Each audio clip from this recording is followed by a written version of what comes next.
It's very rare for Casey from Fingerboard Connoisseur to ever really rave about a company. For those of you who don't know who Casey is, he is one of my sponsors. He runs a company called Fingerboard Connoisseur. If you don't know what that is, you should check it out in the description.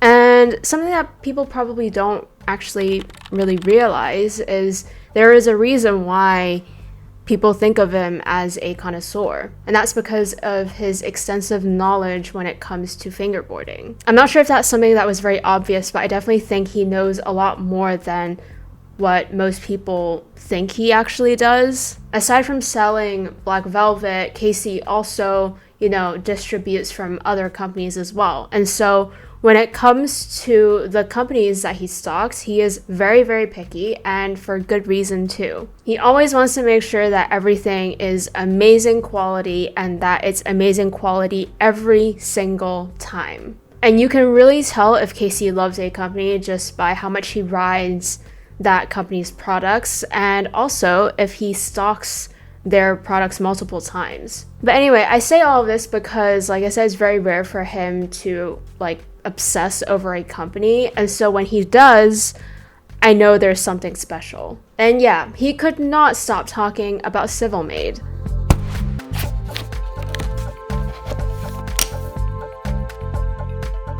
At this point, I feel like anyone who is relatively active on Instagram probably knows about this company. Chino and Jericho were actually very generous, and they decided to send me a deck for review. As always, I feel obliged to tell you, especially if you're new to the channel, that even though I was sent this for free, I am very honest when it comes to my reviews. If there's something crappy about the product, I will tell you. I am very aware that other people have to pay for this product, so I am obviously taking that into account. And yeah, of course I'm going to be honest, because otherwise what's the point of a review? That being said, today I will be talking to you about why I think these boards are an absolute bargain for $40 US shipped worldwide.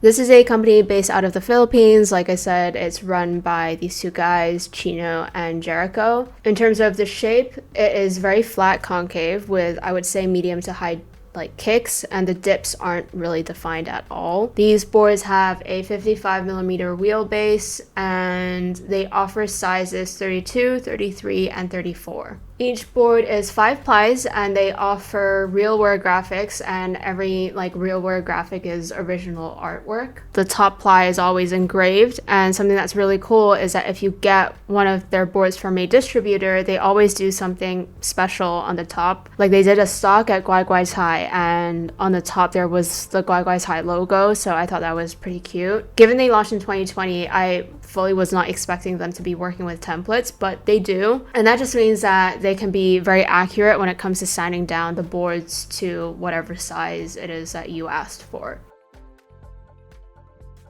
So I just thought I'd talk a little bit more about the company itself, how it's run, because I think that's one of the most special things about this company. So Jericho is the one who makes the decks, and he is supported by Chino when it comes to graphics, all things graphic design, basically, including the marketing. So if you've ever DM'd their account on Instagram, you're probably talking to Chino. So Chino has a background in design and marketing, and I think that very clearly shows through. It's also what I think makes their brand so successful alongside the deck making. It's no secret that marketing is so important and is the key element when it comes to starting a new company these days, whether it's in fingerboarding or just in general, but in fingerboarding especially. There's always little companies popping up here and there, and the only thing that makes them stand out is the social media design, and Civilmade does it perfectly. So what's interesting about this company for me is that even though one of the partners is a designer, there isn't necessarily a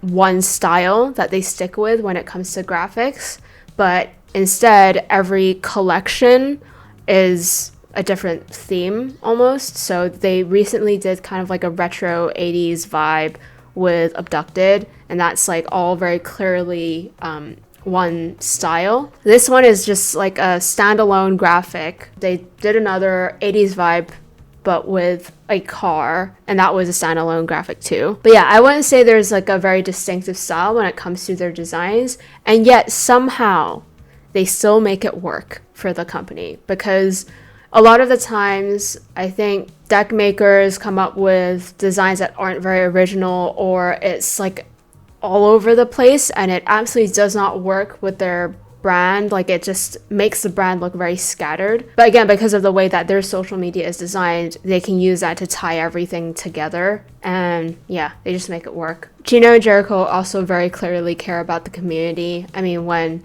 FBC was struggling with all that Instagram stuff, Casey's account got hacked and then it got deleted. They showed a lot of support. They made posters telling people to follow the new account and things like that, and I thought that was really awesome. They also, in general, design specialty posters for every distribution stock they do. So if it's with Abducted, Guaguai's Hire, FBC, they always make like a separate poster. I just wanted to talk a little bit about these things in general because it's definitely one of my favorite things about this company. I'm an absolute sucker for great design. So let's get into my actual thoughts about everything here. Maybe it's because I've been writing a Yang deck, which this is a Yang.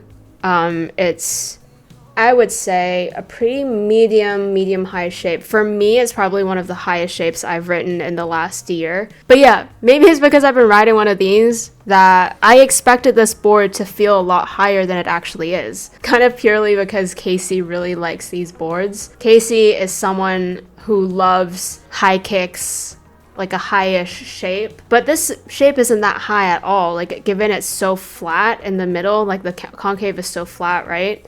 And the dips aren't that defined either, so I actually don't think it's too high of a shape. Overall, I would say the shape is very standard. Like, there's nothing that pops out about it. Like, if you blindfolded me, I don't think I would be able to identify that this was a Civilmade board. But that also means that if you ride medium or medium high boards, which I assume most people do, it's going to be very easy to get used to the shape. I think the thing that surprised me the most about this board was how light it was. Right now, it's probably the lightest board in my rotation. And actually, now that I think about it, it's probably one of the lightest boards I've ridden in the last 2 years. And all my boards have the same hardware, all BRTs and cartwheels, you know, everything is the same. So it's not that. It's just the deck is really, really light. I would also say this is a pretty thin board. Not to say it's not strong, it's plenty tough, but it's just thin. And obviously, that's what makes it light.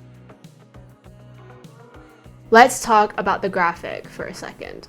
A lot of companies these days, I think, rely on graphics, especially realware graphics, to cover up their crappy craftsmanship. I'm sorry, but it's true. I've seen the mindset of a lot of people where they think, oh, it doesn't matter if the board isn't amazing. If I can slap on a realware graphic, then that is a selling point in itself, and they use realware as their selling point. And a lot of the companies that do that also use a very bad quality like heat transfer material, and it just kind of peels off. I obviously won't name names, but there have been several times with different companies where I'm gripping a board, and you know when the tape kind of gets stuck to the bottom, I'll go and, you know, peel that bit off, and not only does the tape come off, but part of the graphic comes off with it too. And whilst we're on the subject, you can also tell the difference between a good quality and bad quality, like realware graphic,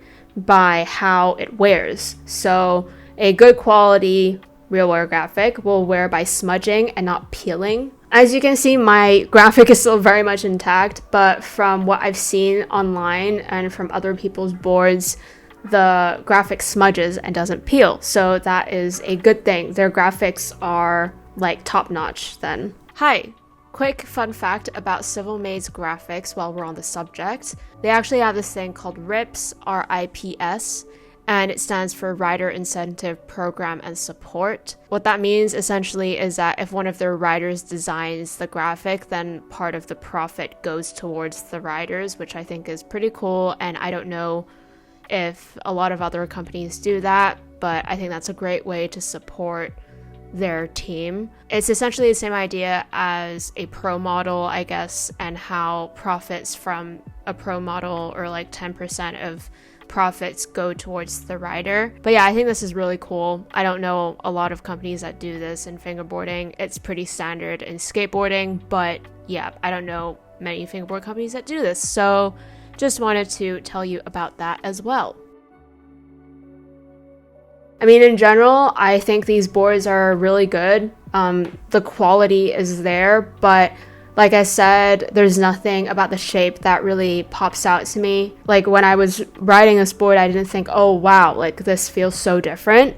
But again, that's not anything to do with the actual quality. It's just like my own opinion. It's just a very standard, good quality deck, you know? However, having only launched just over a year ago, I would say this company is very impressive. And like I said at the top of the video, $40 shipped worldwide, okay? I really do think it's a bargain when you think about the price. I've talked about this before, but I don't think people in the States really understand the real struggle of trying to purchase a board, or actually any fingerboard product, and having the price be like ridiculously high because of shipping. Even shipping from Europe is not as expensive as shipping from the States. Ever since COVID, shipping prices have gone up to 20, 25, or even 30 US dollars. Like Casey once sent me a pack and the shipping was 30 US dollars. And obviously if you're buying an obstacle, it'll cost even more. That's why I haven't bought any new obstacles from the States. As much as I would love to. Considering a lot of the community is based in Europe or the States, most of Civilmade's customers are overseas for them. You know, those are foreign countries for them.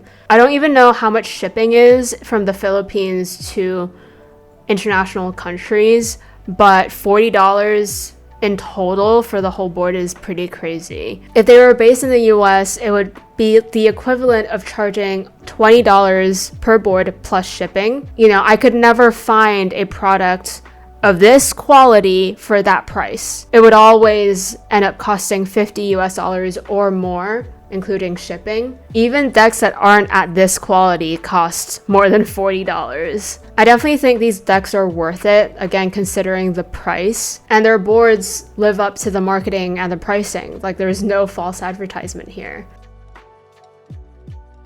I think if any beginner came up to me and asked me what I would recommend, I would ask, obviously, if they've tried a DK deck first. Like, I think DKs are like the absolute bargain when it comes to beginner completes, which is a video that I will be making soon. I know I keep talking about it, but I promise I'll be making it soon. But yeah, if they already own a DK and they're looking to upgrade to something even better, I would say to go for a Civilmade, again, given the price and the fact that they match up to boards that cost the same or more. So these are really good boards. At this moment in time, I have no idea what upcoming projects they have planned, but whatever it is, I'll link it in the description. And if there is any important drop information, I'll insert it here. Hello, it is your favorite editing Annie here to let you know about some upcoming drop information. By the time this video comes out, Slush Cult will have already dropped their online stock on their site, and I have no doubt they would have already sold out by now. If you're in LA and you missed out on the stock, don't worry, because he's gonna have a few boards at the mini mart available as well, so you can go buy one in person.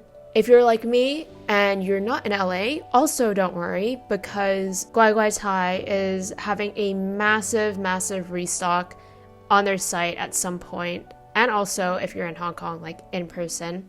But yeah, I have no idea when any of that is happening. They haven't released like a date for that yet, so just follow Civilmade and Guai Guai Tai on Instagram to keep yourself updated on that stock. And yeah, that's pretty much it. This wasn't a recent event, but there was a big typhoon that hit where Jericho and Chino's workshop is in Cebu. I know they were very heavily affected, so get a board to support them. But other than that, I hope you enjoyed the video and that this review was helpful. Thank you guys so much for watching, and I'll see you in the next one.